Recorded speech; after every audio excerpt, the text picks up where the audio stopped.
इसको अगर 100 दफा कोई शख्स पढ़ ले, अच्छा। ला हौला वला कुव्वता इल्ला बिल्लाह, सही सही। लेकिन पढ़ना कैसे है?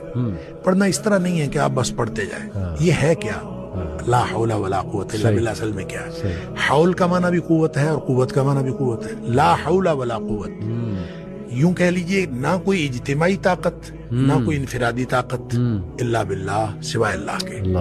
या ना गुनाह छोड़ने की ताकत, ना नेकी करने की ताकत, सही। इल्ला बिल्लाह। यानी या तो एक को पॉजिटिव बना ले, एक को नेगेटिव बना ले, या एक को इज्तिमाई या एक को इनफिरादी। सही। अब अल्लाह के सामने इसको अपना मसला समझ के ना, अपना जो भी मसला है वो सोचे, सही। और सोच के अपने अल्लाह के सुपुर्द कर दे। या अल्लाह, मेरी तो कोई ताकत नहीं, ना इनफिरादी ना इज्तिमाई, इल्ला बिल्लाह। हाँ, तू अता फरमाए ताकत तो हो सकती है। यूं मैं इसको कहता हूं, ये बेबसी का कलमा है। बेबस आदमी अपने अल्लाह के सामने बेबसी का इजहार करे इस कलमे के जरिए। सही सही।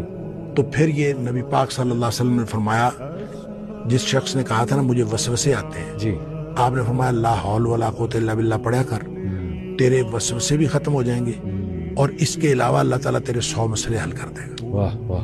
आप अंदाजा करें, एक शख्स के 100 मसले होते नहीं है।